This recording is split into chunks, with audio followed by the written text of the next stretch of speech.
नमस्कार, सहरसा नाउ देख रहे हैं आप और मैं हूं आपके साथ सरफराज आलम। देखिए, इस वक्त हमारे साथ सहरसा की सुप्रसिद्ध महिला चिकित्सक डॉक्टर कल्याणी सिंह इस वक्त हमारे साथ मौजूद है। आज खास बातचीत होगी, बातचीत महिलाओं की आज़ादी को लेकर होगी। बातचीत करते हैं और जानते हैं कि महिलाओं की आज़ादी पर उनकी क्या प्रतिक्रिया है। कई सवाल होंगे राहुल गांधी को लेकर भी, कई सवाल होंगे। राहुल गांधी ने जिस तरह से महिला की आज़ादी को लेकर उन्होंने पूरे मन से ये बातें बताई, उसके बाद पूरे देश ने उस भाषण को सुना और काफ़ी सुर्खियों में है।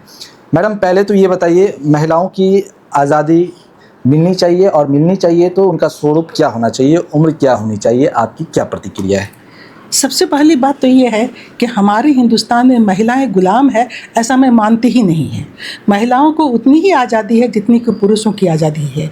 उनको हर जगह जाने की आज़ादी है, काम करने की आज़ादी है। हमारे जैसे लोग काम कर ही रहे हैं, कोई बंधन हमारे ऊपर नहीं है, या हमारे परिवार के जो अन्य सदस्य हैं उनके ऊपर भी मैंने जो है कोई बंधन नहीं देखा।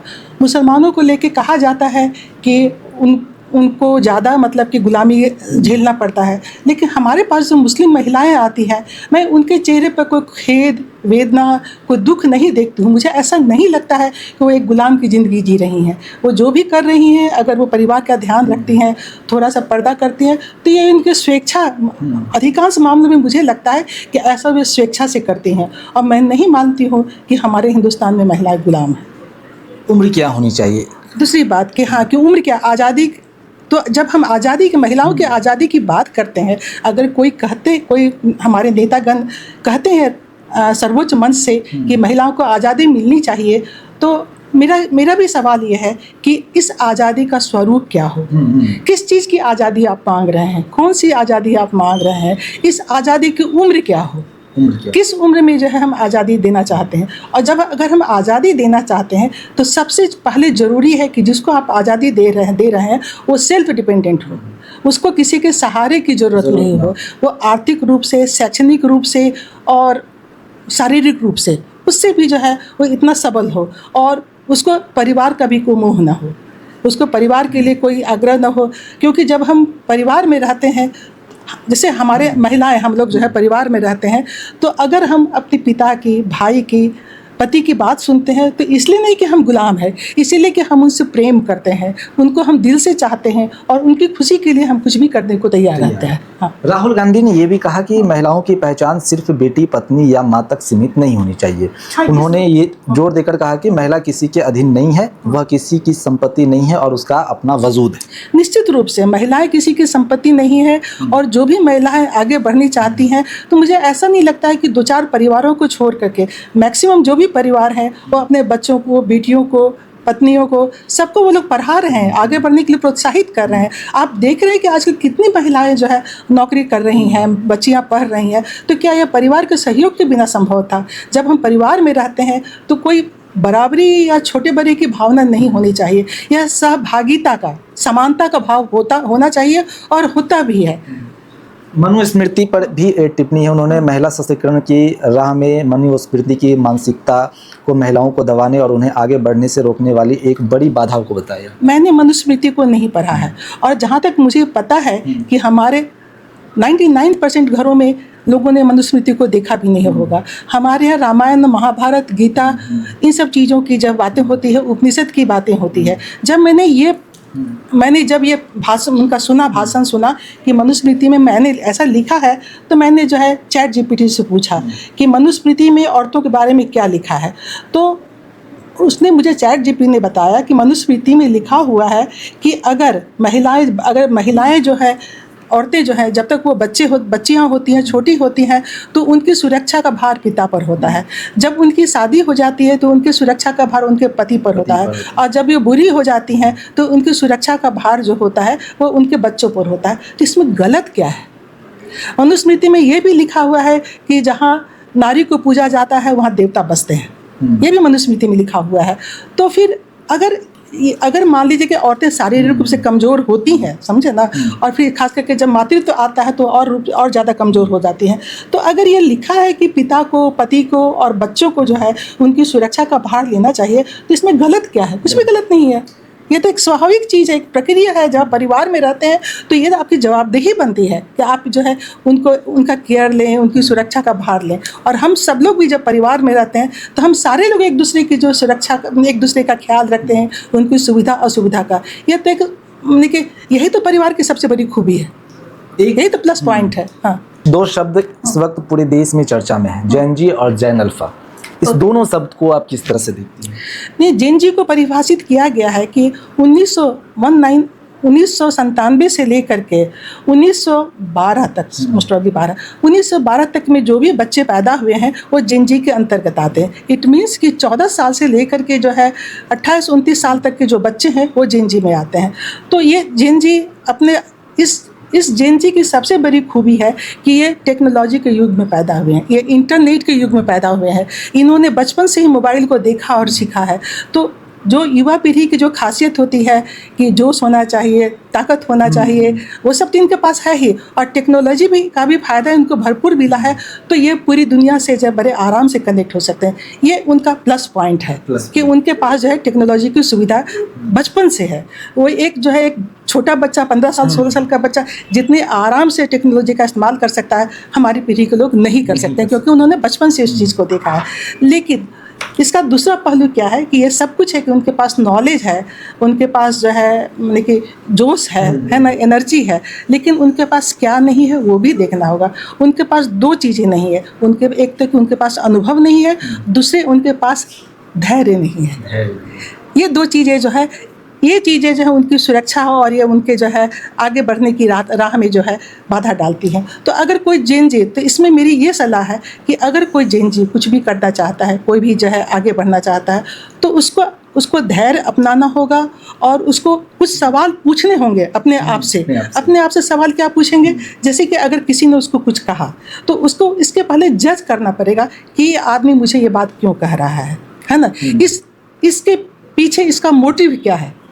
वो ये गलत इंटेंशन से तो मुझे नहीं बोल रहा है। अगर मैं इस काम को करूं तो मुझे इससे क्या फ़ायदा होगा या क्या नुकसान होगा? मुझे इस काम को करने से कोई फ़ायदा या नुकसान होगा कि नहीं होगा, इस चीज़ को भी वो जज करना है। तो अगर इन सब सारी चीज़ों के सारे सवालों को वो जवाब लेके आगे बढ़ते हैं तो नेचुरली जेन जी हमारा बहुत बड़ा मतलब कि एसेट है। और हिंदुस्तान में तो जो है, इसीलिए हिंदुस्तान में कि अभी मतलब कि हम अब और लोगों से आगे हैं कि हमारे यहाँ बहुत बड़ी संख्या जेन जी की है। तो एक बहुत बड़ा हथियार हमारे पास है, युवा वर्ग जोश से भरा हुआ। लेकिन उसको जो है बहकावे में नहीं आना चाहिए, उसको अपने विवेक का इस्तेमाल करना होगा और धैर्यपूर्वक जो है किसी भी कदम को उठाना पड़ेगा। आप मैम, एक सवाल है, आप अपनी कॉलेज लाइफ के बारे में बताइए। आपके कॉलेज में भी कभी प्रोटेस्ट हुआ होगा, किसी बात को लेकर हुई होगी? निश्चित रूप से हम जब कॉलेज में पढ़ते थे उसी समय जेपी का जो है 1974 का जो है आंदोलन शुरू हुआ। हम लोगों ने एक नारा दिया गया संपूर्ण क्रांति का। हम लोगों ने उस चीज़ में बढ़ चुके, हम लोग भी युवा थे उस समय में, जेन जी, अभी जो जेन जी का एज है, हम लोग भी उस समय के जेन जी थे।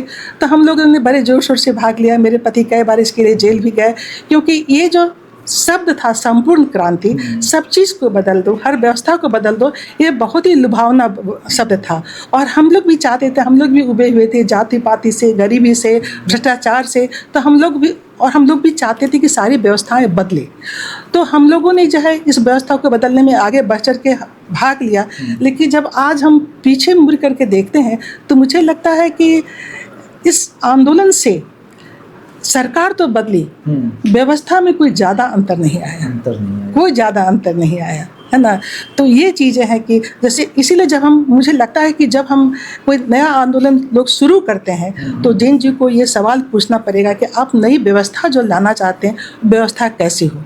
एक प्रारूप उसका तैयार होना चाहिए कि हम नई व्यवस्था, जैसे कि जयप्रकाश नारायण ने संपूर्ण क्रांति का नारा दिया, लेकिन वो चीज़ों को मैं उनसे मामले के प्रणाम करती हूँ और माफ़ी मांगती हूँ। लेकिन मेरा अपना मानना है कि उन्होंने चीज़ों को बहुत जो है अच्छे ढंग से जो है उन्होंने परिभाषित नहीं किया और एक गाइडलाइन, एक कोर कमेटी, एक स्ट्रिक्ट अनुशासन वो नहीं दे पाए, जिसके चलते जो है चीज़ें वो अपेक्षित परिणाम नहीं दे पाए जो मिल सकता था हम लोगों को, बिहार को जो मिल सकता था। अभी पूरे देश में जब प्रतियोगी किसी प्रतियोगी परीक्षा होती है, चाहे वो नीट का हो, पेपर लीक का मामला लगातार सामने आता है।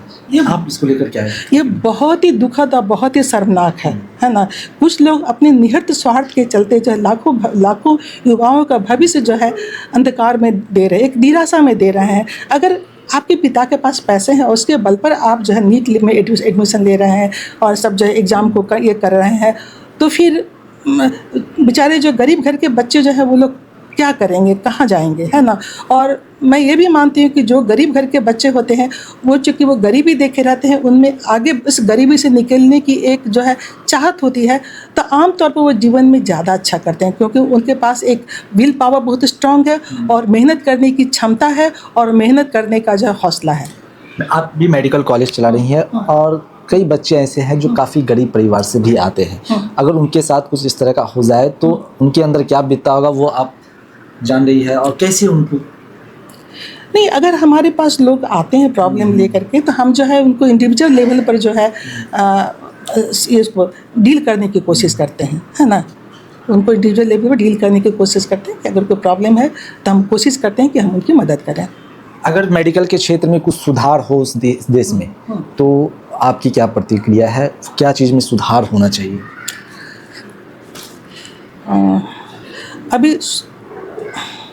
अभी से अभी का जो मेडिकल है और पहले का जो मेडिकल है उस दोनों में एक बहुत बड़ा अंतर आया है।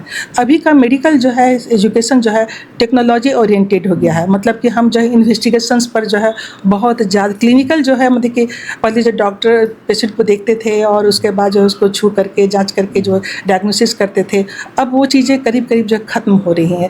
अब जो है लोग मोस्टली जो है इन्वेस्टिगेशंस जो ओरिएंटेड हो गए हैं, अल्ट्रासाउंड है, MRI है, CT है, इसका बहुत महत्व है। मैं नहीं कहती कि टेक्नोलॉजी का महत्व नहीं है, बहुत ज़्यादा महत्व है, लेकिन क्लिनिकल साइंस भी जो है एक बहुत बड़ी चीज़ है। और मुझे लगता है कि इस चीज़ों को, ये क्लिनिकल साइंस, ये क्लिनिकल एग्जाम्सन, एक पेशेंट से डायरेक्ट संवाद और ये सब चीज़ें जो है ये सब ख़त्म नहीं होनी चाहिए। एम्पैथी जिसको हम कहते हैं कि डॉक्टर और पेशेंट के बीच में जो है एक मतलब कि एक ऐसा हो कि सिंपैथी मीन्स कि हम आपके दुख को समझ सकते हैं।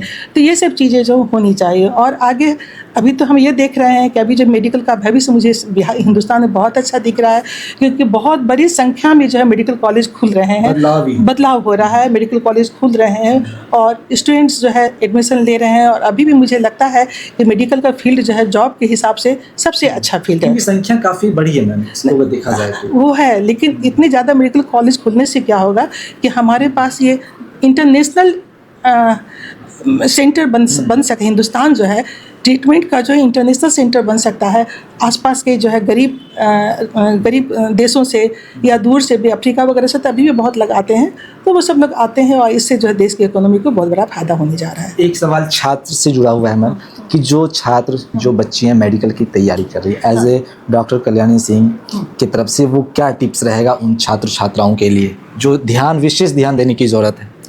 मेरा इसमें टिप्स ये है कि आप जैसे अभी जो बच्चे पढ़ रहे हैं वो कोचिंग ओरिएंटेड है, वो सवाल हल करते हैं, केवल ऑनलाइन सवाल हल करते हैं, उसका जवाब देते हैं इस तरह से। मुझे लगता है कि नहीं, टेक्स्ट बुक का बहुत ज़्यादा इंपॉर्टेंस है। आप सबसे पहले जिस भी क्लास में है, सबसे पहले आप टेक्स्ट बुक को तो ज़रूर पढ़िए, है ना। इसलिए और टेक्स्ट बुक को पढ़िए, उसके बाद जो है आप कोचिंग के जो सवाल को जो हल कीजिए। टेक्स्ट बुक को पढ़ने से क्या होगा कि आपके पास विषय का एक बहुत क्लियर कंसेप्शन, एक क्लियर आइडिया हो जाएगा, तो उसके आपकी नींव मजबूत हो जाएगी। तो उस पर फिर आप आगे किसी भी डायरेक्शन में पढ़ते हैं, कोचिंग करें या कुछ भी करें, तो आपके लिए बहुत फ़ायदा होगा। जैसे अभी बहुत सारे विद्यार्थियों को मैं देखती हूँ, 10th पास किया, माँ बाप ने जो है कोचिंग में डाल दिया। तो मुझे लगता है कि ये माँ बाप को जो है, मेरा अपना ये मानना है कि ये माँ बाप का सबसे गलत निर्णय है। कोचिंग के 10th के बाद आप जो है उसको 11th एंड 12th जो है आप स्कूल से या कॉलेज से ज़रूर पढ़ाइए। उसके बाद आप उसको एक साल का या 2 साल का आप उसको टाइम दे सकते हैं कि हाँ ठीक है, तुम कोचिंग कर लो। अगर तुम्हारा नहीं हुआ एग्ज़ाम में तो तुम कोचिंग कर सकते हो, लेकिन स्कूली शिक्षा बहुत ज़रूरी है। कोई भी कोचिंग इसको रिप्लेस नहीं कर सकता है। किताबी दुनिया तक रहना सीमित है या उससे बाहर निकल कर जानना भी बेहद ज़रूरी है मेडिकल क्षेत्र में आने के लिए? नहीं, मेडिकल क्षेत्र में आने के लिए तो किताबी दुनिया से बाहर आना ज़रूरी नहीं है, लेकिन एक सफल इंसान बनने के लिए, एक सफल इंसान बनने के लिए आपको किताबों की दुनिया से बाहर आना ज़रूरी है। ज़्यादा ज़रूरी है। वो जरूरी है। सिर्फ आप एक डॉक्टर ही, आप जब बड़े होंगे तो आप एक सिर्फ डॉक्टर ही बनना आपका एम नहीं है, एक अच्छा इंसान बनना भी जो है जीवन का, एक अच्छा पिता, एक अच्छा नागरिक, एक अच्छा पति, ये सब भी जरूरी है, एक अच्छा भाई। तो इसके लिए आपको किताब अपने अपने मेडिकल बुक्स से थोड़ा बाहर भी आना तो पड़ेगा।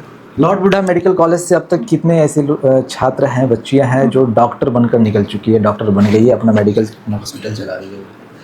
इसके 2 बैच हमारे निकल चुके हैं, मतलब कि 200 विद्यार्थी जो है डॉक्टर हमारे यहाँ से बन चुके हैं।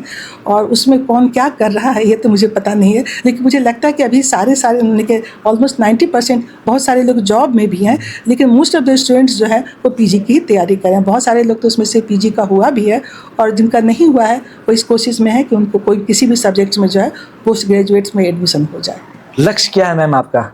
आगे क्या सोचे हैं, क्या लक्ष्य है जो आप करना चाह रहे हैं? पूरा अभी तक पूरा नहीं हुआ है लेकिन उसे पूरा करना है। तो एक तो मेरा लक्ष्य है कि मैं लॉर्ड बुद्धा कोसे मेडिकल कॉलेज को जो है चिकित्सा और शिक्षा दोनों के क्षेत्र में बहुत ऊंचाई पर देखना चाहती हूँ, है ना, कि ये इस इलाके में एक अपने आप में जो है कीर्तिमान स्थापित करे। मैम एक सवाल और है, एक प्रश्न और है। अपने कोसी के इलाके में कैंसर से पीड़ित मरीजों की संख्या में इजाफा हो रही है, इसको लेकर लॉर्ड बुद्धा मेडिकल कॉलेज की तरफ से क्या सुविधाएं दी जा रही है? क्या आपने इसको लेकर तैयार किया है कुछ? नहीं, अभी तो हमारे यहाँ बहुत ज़्यादा सिर्फ बेसिक डायग्नोसिस, सिर्फ जो है हम डायग्नोसिस कर सकते हैं, और बहुत सारी चीज़ों में जो ग्रेड स्टेज 1 तक जो है ऑपरेशन, जहाँ के कैंसर में जो स्टेज 1 अगर कैंसर है तो उसमें जो है ऑपरेशन सर्जरी हो सकती है। तो सर्जरी हमारे यहाँ हम लोग जो है, अगर मान लीजिए सर्वाइकल कैंसर है तो स्टेज 1 में अगर डायग्नोसिस हो जाता है तो हम लोग सर्जरी कर सकते हैं। लेकिन सबसे दिक्कत क्या होता है कि कैंसर जो होता है एक साइलेंट डिजीज़ होता है, तो साइलेंट डिजीज़ होने के चलते जो उसका पता तुरंत नहीं चलता है, वो अक्सर जो पता चलता है वो स्टेज 3-4 में पता चलता है। उस समय जो है कोई सर्जरी नहीं हो सकती है, उस समय जो रेडियोथेरापी या केमोथेरापी ही एक आसरा हो जाता है, और इसकी जो है सुविधा हमारे यहाँ नहीं है। लेकिन हम इस प्रयास में हैं, हमारी इच्छा है कि आने वाले वर्षों में जो है हम एक कैंसर सेंटर की भी जो है यहाँ पर स्थापना लॉर्ड बुद्धा कोसे मेडिकल कॉलेज में कर सकें। चलिए, तमाम बातचीत हुई, हमने ये भी जानने की कोशिश किया कि जो आने वाले बच्चे हैं वो मेडिकल की तैयारी कर रहे हैं, क्या विशेष ध्यान रखने की ज़रूरत है। साथ ही साथ राहुल गांधी के बयान को भी हमने बात रखा और जानने की कोशिश की कि महिलाओं को लेकर क्या कहती है। खैर, ये सहरसा कोसी का इलाका है, यहाँ अनेकों समस्याएँ हैं, बीमारी, नई बीमारी उत्पन्न होती है और बदलाव भी हुआ है। लॉर्ड बुद्धा मेडिकल कॉलेज में आप अगर जाएंगे तो कई तरह की चीज़ें वहाँ पर देखने को मिलेगी। जो आपको बड़े अस्पताल में जो देखने को मिलती है वो आपको लॉर्ड बुद्धा मेडिकल कॉलेज में आपको वहाँ पर दिख जाएगा।